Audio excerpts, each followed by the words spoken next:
Oi, oi! Me chamo Thais Cristina, sou psicóloga clínica. Eu me chamo Débora Lima, sou psicóloga clínica. Sejam bem-vindos ao nosso podcast Aqui e agora. Hoje, o nosso episódio é sobre maturidade emocional.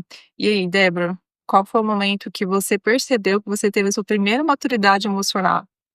Então, esse é um tema muito importante e eu falo que nós atingimos essa maturidade emocional a partir do autoconhecimento. Eu falo é por erro, é por acerto, é realmente ter uma consciência maior de quem eu sou, assim, que acaba que nós temos muitos desafios nas nossas vidas.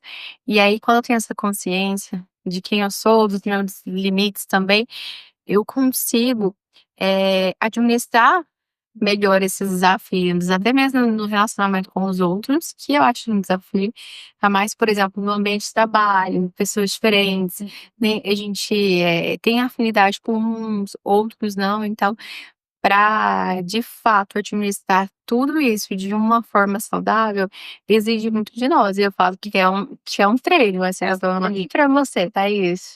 Para mim, eu acredito que a maturidade ela foi aparecendo com o tempo, ela foi gradual. A partir do momento que você trouxe o autoconhecimento, de saber lidar com a situação, de me conhecer e tudo mais. Mas eu acho que o momento mais importante foi também quando eu me desafiei a sair da minha zona de conforto, que é ser muito tímida, de não falar com os outros, de ser muito vergonhosa, e uma exposição. Eu acho que o primeiro momento foi quando eu fui ser voluntária em uma instituição de longa permanência, para trabalhar ali com os idosos, e lá eu tinha que dar palestra, eu e a Débora, né, Débora? A gente sempre juntas. E era um desafio.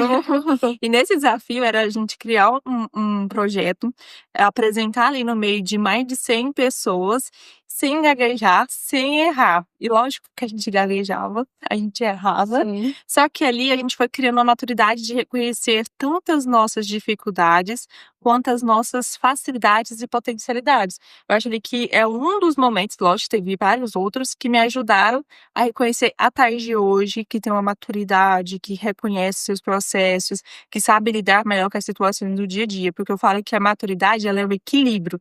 Vai ter momentos ruins, vai ter momentos bons. Quero você saber ter um equilíbrio para as coisas acontecer, que vai ser o diferencial, sabe? Outro exemplo, eu lembro que para mim era difícil a questão de expressar meus sentimentos. Então, se uma pessoa me chateava, eu preferia me afastar daquela pessoa e nunca mais ter aquele contato, enfim. Depois eu fui entendendo que as relações importam, então assim, eu comecei a me expressar. De fato, falar que eu não gosto, olha, não me senti bem, enfim. E a maturidade emocional é um processo, eu falo que é uma construção, porque, por exemplo, a Débora de hoje não será a Débora de amanhã. Então, esse é um processo contínuo, porque eu preciso ali me compreender, tomar consciência de quem eu sou.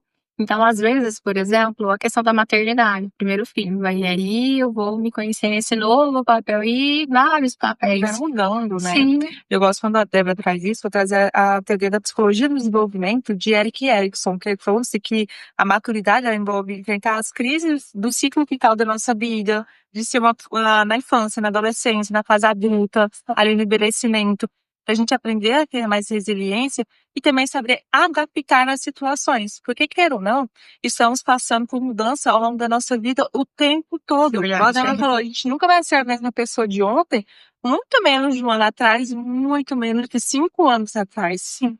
Né? Porque o ser humano está evoluindo, a nossa mente evolui, as situações mudam com o tempo. Se a gente fica parada naquela pessoa que a gente não consegue reconhecer nossos erros, nossas vulnerabilidades, nossos defeitos, e sempre a gente não se coloca para esse papel de mudança, a maturidade nunca chega, porque a maturidade tem nada a ver com idade. Né, Débora? A gente pode ter Sim. 70 anos e ser imaturo. e ser imaturo. Enfim, então, reforçamos, fica essa questão do autoconhecimento. Eu preciso me conhecer para eu entender o que eu gosto, o que eu não gosto, e reconhecer o sentimento mesmo. Às vezes, tem pessoas que não sabem nem nomear o que tá sentindo. Por exemplo, eu não sei o que quando eu tô com raiva, quando eu tô amando muito, ou quando eu tô estressada. Às vezes parece que é claro, mas não, às vezes esses sentimentos ficam fluem, então eu preciso, eu falo que esse olhar pra dentro é essencial. E parece, quando você está dizendo, que parece que a gente precisa que o outro reconheça as nossas próprias necessidades emocionais para eles nomearem e fazer para a gente, mas não é. A gente tem que saber lidar e reconhecer nossas emoções a partir do momento que elas aparecem. O básico, ele funciona de eu reconhecer o que eu estou sentindo, por que isso está aparecendo na minha vida, por qual motivo eu estou pensando nessa situação, tendo esse pensamento intrusivo, por qual motivo que está afetando a minha vida nesse momento. E relacionando a isso, eu gosto de fazer também da inteligência emocional, que o Daniel Goleman, ele traz que quem tem uma inteligência emocional, que sabe nomear, que sabe identificar suas emoções, já tem um avanço significativo na vida, porque o básico, como eu falei, funciona. Você reconhecer já é o primeiro passo do que está acontecendo, né? E nós somos seres sociais, então nós vivemos com outras pessoas, muitas vezes no ambiente de trabalho com pessoas que nós não temos vínculos. Então, assim, é preciso estabelecer esses limites e reconhecer quem eu sou, porque muitas vezes não dá hoje. Por exemplo, pessoa, uma pessoa em específico me magoar, me afastar. E assim, se afastar de todo mundo. E eu falo que é importante o enfrentamento, é resolver, é verbalizar, porque a pessoa consegue adivinhar muitas vezes, sabe? E falar de uma forma assertiva. Olha, eu não me senti confortável quando você disse algo em específico e resolver. Então, o que a gente está trazendo aqui para vocês? Que a maturidade emocional é você saber identificar seus pensamentos, suas emoções, seus comportamentos e saber lidar melhor com eles. É lógico que a gente vai passar raiva, a gente vai passar frustração, a gente vai cair em situações e armadilhas relacionais que a gente não gostaria. Mas se você sabe entrar e sair da melhor forma possível e se tornando ainda nesse processo saudável, isso já mostra muita maturidade. Eu percebo assim, já vi que depois que fui envelhecendo um pouco mais, tem situações que eu nem me coloco mais, porque eu sei que vai me gerar uma dor de cabeça, vai ser um ambiente que não é confortável, que eu sei que vai ser um ambiente que pode ressoar sentimentos e emoções que são negativas para mim. Então, maturidade, você também reconhecer que você não precisa mais conviver com aquelas pessoas que talvez naquele ambiente anterior era importante, que você gostava, porque as situações mudam. A gente casa, a gente muda, a gente estuda. Então, tudo vai mudando com o tempo, né? Isso, e eu falo que é questão de gastar energia com as coisas certas, porque muitas vezes nós damos atenção para algo que não importa, que não vai fazer mudanças nas nossas vidas, e tem tanta coisa importante para se importar. E é legal a gente pensar que a maturidade emocional é esse processo, tá, gente? Ele é um processo a vida toda, não é um processo que a gente vai aprender hoje na terapia e amanhã vai ficar para sempre. Não, É constante. é constante, é mutável, a gente vai mudando com o tempo também, tá? Então, toda vez que você está numa relação nova, num trabalho novo, com uma situação que gerou esgotamento emocional, que te gerou talvez uma crise de ansiedade, tudo isso muda se a gente tiver autoconhecimento, mas muito mais consciência do que aquilo está fazendo na sua vida. Ótimo, essa questão da consciência é fundamental. A terapia auxilia bastante nesse processo de autoconhecimento, de uma busca de uma maior qualidade de vida, né? Enfim, nós falamos muito isso para os nossos pacientes, é algo que nós buscamos também, essa questão da consciência, do autoconhecimento. Boa parte do tempo, não é o tempo todo. E é legal, então, a gente perceber, e a gente pode fazer algumas dicas para vocês. Então, a primeira é o autoconhecimento. Quem não sabe, vai lá nos outros anteriores episódios, que a gente já falou bastante desse assunto. O segundo também é criar esse limite mais saudável de você reconhecer hoje as relações, o ambiente que eu convivo, que eu vivo hoje. São ambientes que me ajudam a fortalecer e a criar uma maturidade emocional, que a gente está falando de um amadurecimento. Sim. Então, você é uma pessoa que lá já está fazendo um trabalho diferente, que tem uma vida diferente, mas sempre com aquelas relações que deixa para baixo, insatisfeita, que sempre critica, que te julga, nunca de crescimento. E você pode escolher. Tem ambientes, por exemplo, de trabalho, você não tem como escolher os colegas de trabalho. Mas, por exemplo, eu escolho com quem eu vou gastar o meu tempo. E, de repente, escolher pessoas que me fazem bem, relações mais saudáveis. Então, assim, nós temos muita autonomia sobre as nossas vidas. Então, o que eu posso escolher eu forma consciente. Exatamente, escolher de forma consciente. Eu gosto muito da blindagem emocional, que a gente meio que afastar dessas situações que a gente já sabe que vai gerar um certo adoecimento, autoconhecimento. Então, por exemplo, eu não gosto muito de ir na festa de fulano de tal, porque os fulano de tal sempre fica falando determinadas coisas que eu não gosto, então eu vou ter que evitar, vou ter que falar um não, vou ter que estabelecer um limite, mesmo que seja dolorido pro outro, pra mim, naquele momento.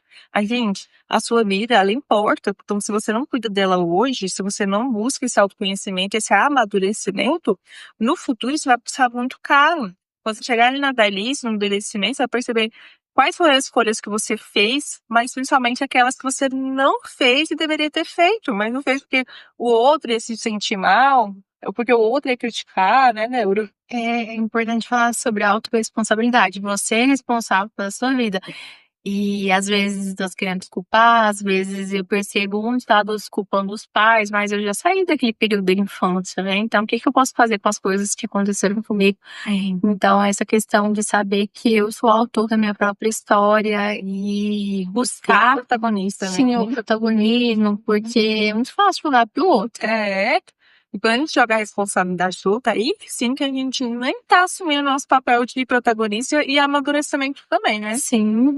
Outro ponto que eu gosto também é hábitos melhores, gente. Hábitos melhores não é romantizar a sua vida, parecer uma vida perfeita, a gente fazer exercício físico, corrida, não. Hábitos saudáveis é você cuidar da sua vida como você fosse a pessoa mais importante. Porque se você não cuida de você, ninguém mais vai cuidar. E você não vai conseguir também cuidar do outro. Não cuida, não, tá? Então, o que a gente recomenda nesse momento? Vamos buscar o processo terapêutico na qual você vai se reconhecer, trabalhar seu autoconhecimento, entender o que está acontecendo na sua vida, quais são aqueles problemas mais específicos, aquela demanda que hoje você percebe que é um trauma, que não deixa você amadurecer, que não deixa você sair daquele lugar também. Muitas maneiras, né? Leituras, podcasts que falam sobre isso, sobre saúde mental, autoconhecimento. Eu falo que a número 1 é a terapia, mas você mesmo parar, sabe? Às vezes estou ali no automático, peraí, parece que eu tô sentindo raiva, medo, tristeza. Qual que foi a situação que me desencadeou isso? Tem buscar o básico de uma leitura, a Débora falou, de um vídeo, de um curso de autodesenvolvimento, né? Estar em relações e lugares que te acrescentam e que te agregam.